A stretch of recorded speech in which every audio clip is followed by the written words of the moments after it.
there's been 784 KHSAA State champions. We have one of those state champions with us today. We'll let him introduce himself just in a second. There's also been 783 state runner-ups. Now this match that we're getting ready to watch and have our guest go through and give us his side of the story is one that lives in infamy, and we're going to try to clear the air, if you will, on what happened and what went on that day in Atherton Gym. But before we go any farther, sir, if you would, tell us who you are. Hi, I'm Tim Lawson, state champ 135 in 1994. And you wore that distinguishing colors of that Henry Clay blue and gold, if you will. Yeah. And we've got some of those Blue Devils on the channel already. We have Tony Condi from 92, some guy named Dominic Black. I don't know much about him. I think he done all right for himself in the wrestling world. But Dominic from 1987, I believe you're our third Henry Clay wrestler. So kind of walk us through, how do you find wrestling in Lexington in the early 90s, late 80s? So I actually moved to Ohio for 7th and 8th grade, started wrestling there, Okay. and then was moving back to Kentucky and was in zone for Henry Clay and went there, and they just had tremendous coaches. Yeah.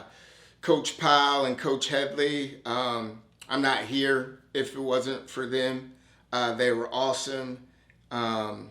Practice partners like George Burke prepared me to be able to get to this match. Yeah, that's Coach Headley. For those of you that don't know, I posted on my Facebook a few months ago that University of Kentucky had a wrestling team, and they had won the team title, the SEC team title, and they also have several individual SEC champions back before Title IX had to do away with the program.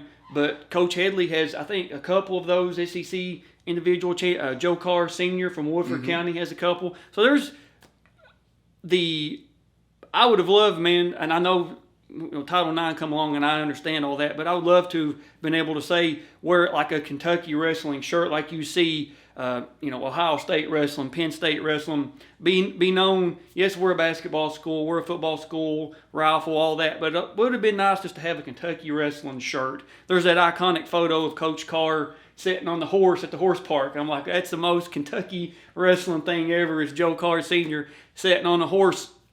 So you come back to Henry Clay, you get on the wrestling team. Now, I believe in 93, you make it to the state tournament, Yes. but you don't place. No, I lost in quarters to Matt Lee. Actually, he pinned me. And then Hank Pinner from Hoptown. Hoptown, yep. And actually, Hank took me out. Hank is a 1995 state champion, and we that video is on the channel. I told Hank he has the best last name in the history of wrestling. Hank Pinner. Definitely does. I mean, it's Definitely either him or does. Matt Shotwell from Connor we've met with. But 94, though, is your year.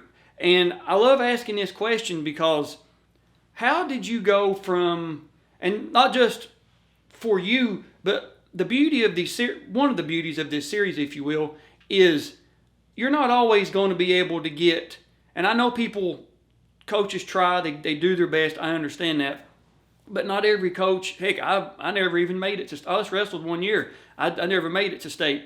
But when you can bring all these guys home that have been there before and maybe been in your position, that you made it 1 year and then you go on the next year to win it. What was it about you that changed? Was it your training, your mentality? What was it that got you from not placing to state champion? You know what, man, and it's a great question. I think a lot of it, too, is I just had to get a little tougher, right? I sought out some competition. I went to Campbell County and wrestled Brandon Wilkins, who was a state champ. Yep. I wrestled Tom Seibel from Tates Creek. Yep. That was a 2-time Yep. state champ. So I sought out the competition. Mr. Ripito used to run that Bluegrass wrestling club, and he took us all over, man. I don't think I make that jump without him. He took us to Indiana, Tennessee, West Virginia. So I just wrestled all summer long. And to that, I mean, you kind of made a short little trip to get here. You had to walk across the block. No, I'm kidding. You flew in from Utah. Uh-huh. You flew in from Utah, and your son is competing as of this filming tomorrow. You guys come straight from weigh-ins at GRC to here where we're at now, filming at your family's house. And, I mean, thank you for being here. Thank you for coming in, by the way, and thanks for being a part of the series, because this is a video that we just had your story, and the match that goes along with it is something that the people of the wrestling world need to know what happened. But just the way it fell, man, you were able to come in. You said you come in once every 20 years. Right? Yeah, I don't visit too often. I need to do better at that. I mean, like I said, I'm glad you're here, and it's good that, you know, the world shrunk a little bit. The world's a whole lot smaller, and we can get in contact with people a whole lot easier than what we could even 10 years ago. So thanks for being here. But talking about Summer League, now you check social media, there are some people that I keep up with, just knowing them from wrestling or whatever, it's like every weekend they're somewhere. Tennessee, Ohio, Indiana, Illinois, going to Virginia Beach, going to like Fargo. Kentucky had Union County, Jordan Rainey, back-to-back champion in freestyle and Greco. Yeah. I mean, that's saying something. He's going to be the first six-timer. I mean, I don't want to jinx him. Jordan and Jaden both, and their dad Scott both are, you know, friends. But I mean, Jordan's going to go down as probably the best Kentucky wrestler that's ever come through the state. Oh yeah. And him and his brother both. Jordan's probably going to be a six-timer, and Jaden's probably going to be a five-timer if I had to guess. But like you said, getting tougher and just seeing different competition, because for me, you can go now and pay your, you know, whatever, $100 entry fee, $200 entry fee. You place in the top 8. You can say you're an All-American. You can say you're a whatever the promotion is, All-American. Yeah. But there's something special, though, about being able to say, I am a KHSAA school-sponsored state champion forever. Yeah.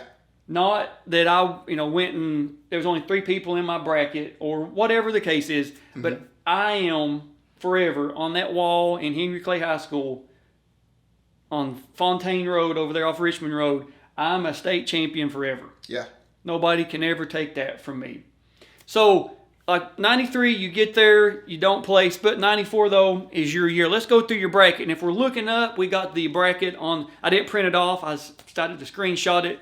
You start your day, it looks like with William Rose from Union County, and you get that by a pin. You remember anything about that match? You know what? All I remember is I was like, I kind of wanted to work a little bit more just to get a little sweat so I wouldn't have to work out as much to make weight the next day. I got you. So, just so we're clear, it was 1 match on Friday and then 3 matches on Saturday. No, so 2. 2? You went quarters. 2 and 2? Okay. 2 okay. and 2. Yeah. I just wanted to clear that because Yep. I guess throughout the years it has changed. Like one on, like you talked to some guys from the 80s, it was 1 match on Friday, then 3, whatever. They would do a couple rounds of wrestlebacks on Fridays, but that's good to know. And you go on to the quarters, you're wrestling Tim Hardy from Campbell County, and Tim goes on in 95 and wins, I think, 134 pounds, if I'm not mistaken, and you win that by a 9-5 decision. Yeah. So you get to the semis, you're wrestling Matt Lee of Simon Kenton, and you win that by a 13-9 decision. Yeah. Man, I'll be honest, I wrestled Matt the year before in quarters, pinned me quick, wasn't even close, wasn't competitive.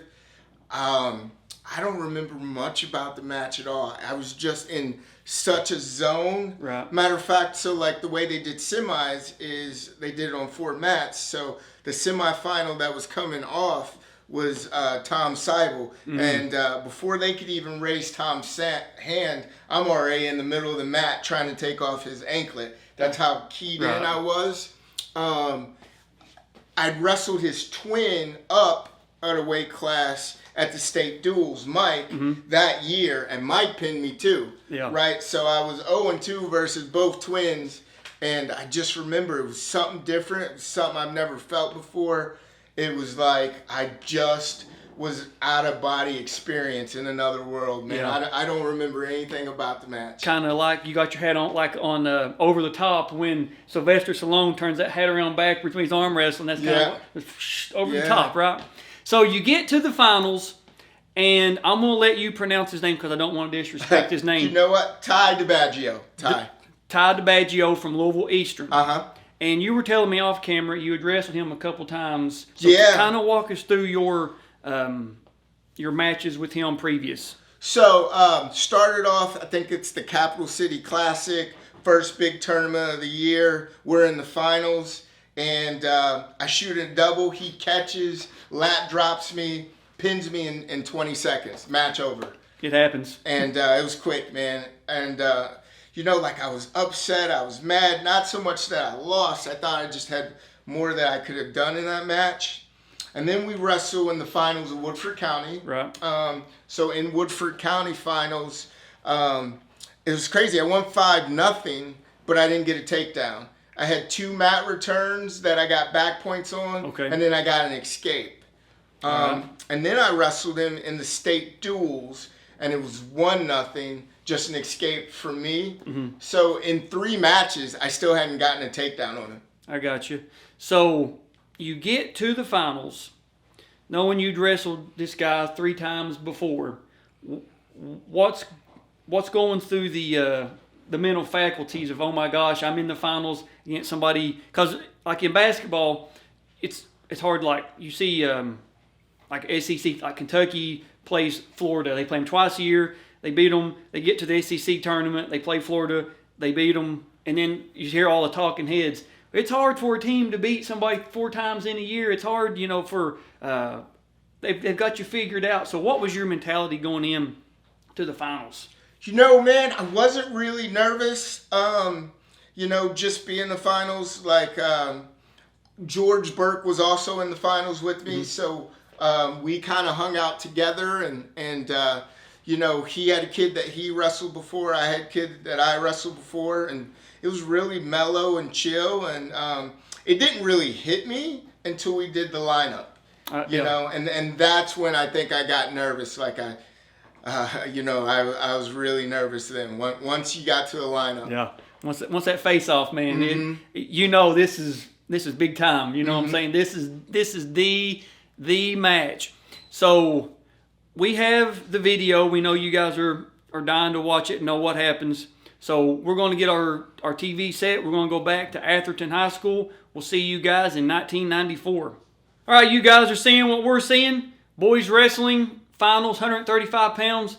Tim Lawson versus Ty DiBaggio. DiBaggio. And we've been joined by some people. We've got, I don't think you guys can see them. Yeah, you can. You can see future state champion sitting back there. Go ahead and tell us who that is. That's my son, Camden Lawson. And he's going, as of this filming, he's going to be wrestling tomorrow in the Bluegrass State Games. He went over to GRC this evening and weighed in. I believe there's somebody, you guys can see him. There he is. This is my little brother, Miles. And was he there in 94?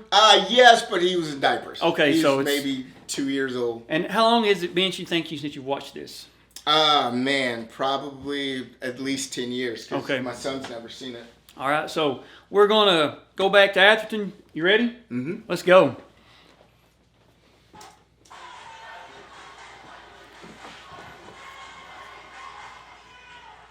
All right, so you come out to the center. Of course, you got the red ankle band. He's real aggressive coming right out.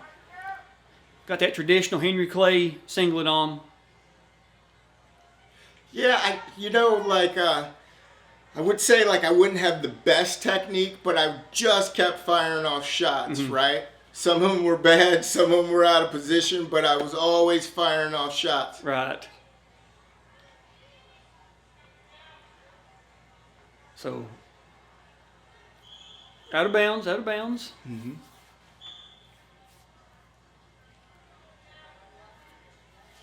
I believe you've got Coach Headley in your corner for this. And Coach Powell, yeah. Okay. Mm-hmm. Here, I think I'm not saying that I should have got this shot, but No, that's maybe a little later. Okay. Yeah. But yeah, just constant movement, constant shots. Mm-hmm.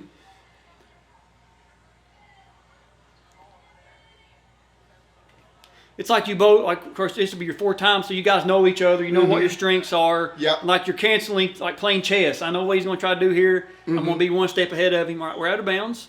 Neutral. He had a really good fireman's carry. Did he? Yeah. So I was trying to stay inside his tie so he couldn't get it. But he gets it there. Yep. Oh, ooh. Now, I mean, I could say I might have gave him 2 there. Yeah, I hear my son giggling. Yeah. He might have gave him 2. Bubby. That was close. That was close. But yeah, I just kept firing off shots. Now, there you go. He's got a whizzer in.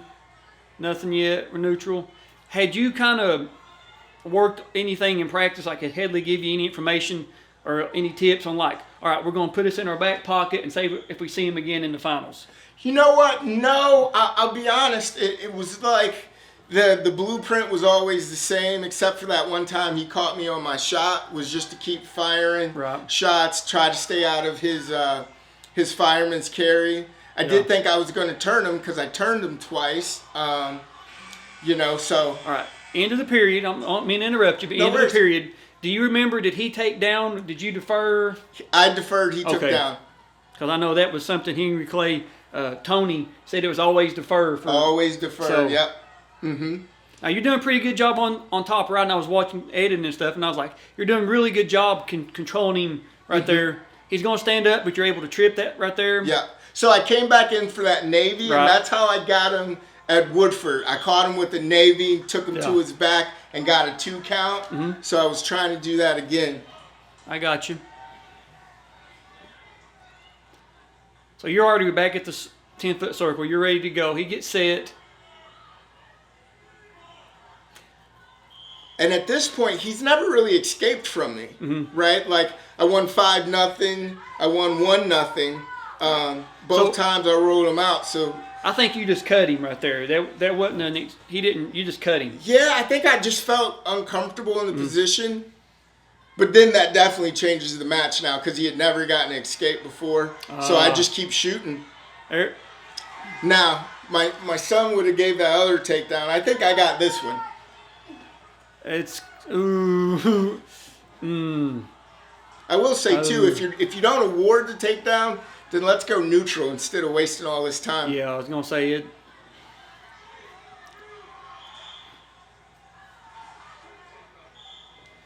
Yeah. But yeah, like, and looking back at it, right? Like, it's aggression. Maybe it's not the best because I'm just taking shots, but I was always putting pressure on. Right.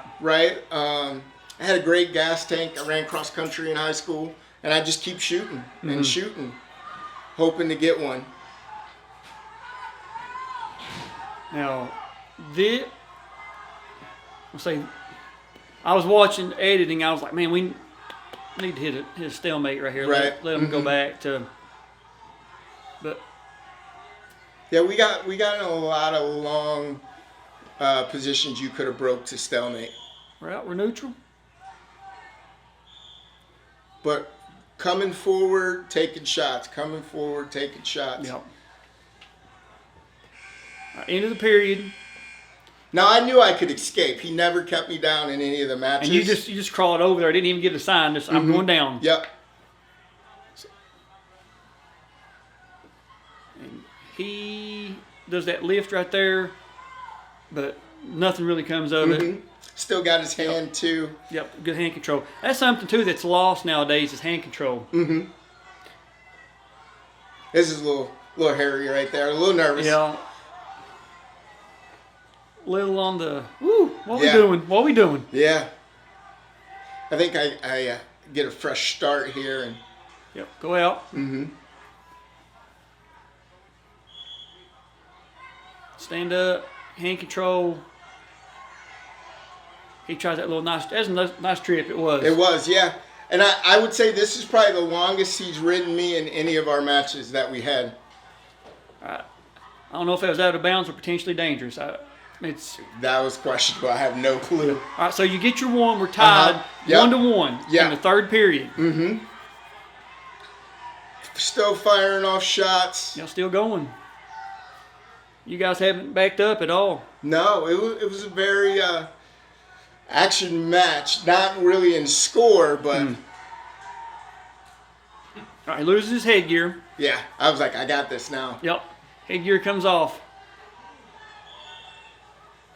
So he goes out, puts his headgear on. Yeah. There's got to be less than a minute, I would have to imagine. Mm-hmm. And at Atherton, the clock was above the mat. It was. Yep. So, Yep. Right. This is close. This was really scary. But once I get my whizzer in and break it. There it is. Yep. Yeah. Then we go out of bounds. I circle out so he doesn't score. Yep. Yeah. He's trying to pull me in, but I know I don't want to come back in. Yeah. I want a fresh start. I catch him. We're out. Yep. And I think this is where I look and I see 5 seconds left. No. And then I shoot. Right yeah, here? 5 seconds left. And And I get the takedown. at the buzzer. Yep. And there's right at the buzzer. Yep. And Ty runs off the mat. So I didn't see. Hang on. We'll Gotcha. Now this is the medal ceremony. As you can tell, that number 2 spot is empty.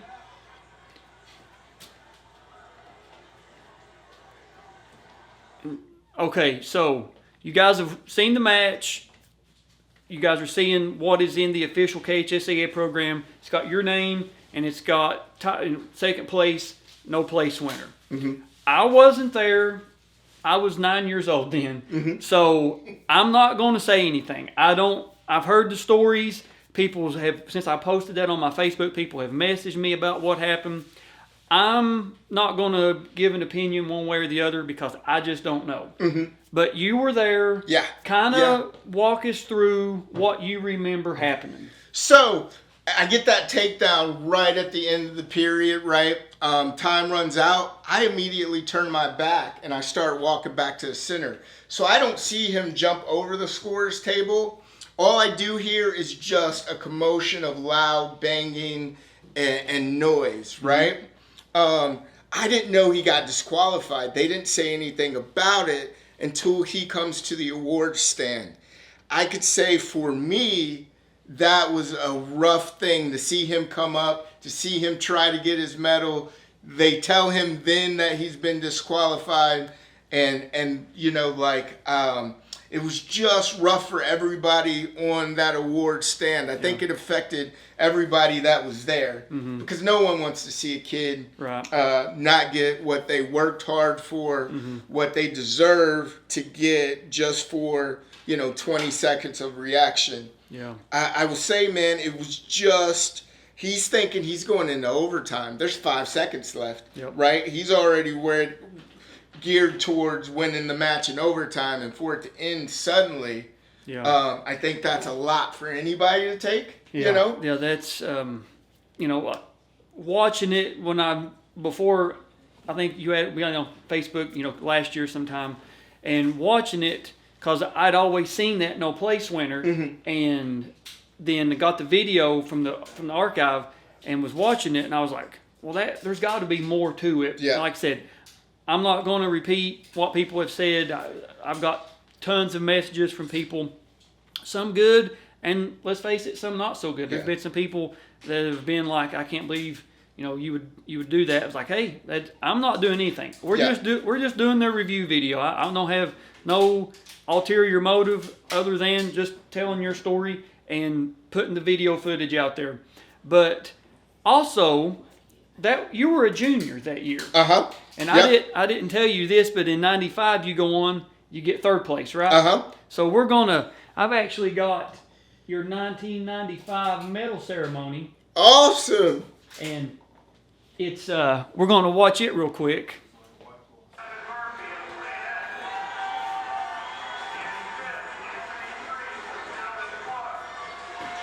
And I was going to ask you about Tinsley. He wrestled Joe Carr in '96 in the finals. Now I'd wrestled Andrew Now, since I was in tell me third grade. about that. I love the hairstyle. So that was David Moore, 2-time state champ for Henry Clay. That was like, hey, let's get together and bleach our hair. And yeah, No, it did work out for me for sure. Did not work out for me for sure. you want to dye your hair blonde, buddy? No, I'm kidding. But yeah, we had That's awesome. Yeah, I've never seen that. really. Yeah. Yep, and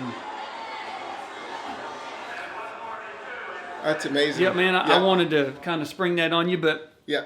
the you went on from Henry Clay. You went to college. Uh-huh. And where did you wrestle in college? Eastern Michigan. And I think was it conference or division championship? Yeah, so our MAC championship, Right. that's our division championship for the Mid-American Conference. And yeah, man, that's why, like, I do want to say this.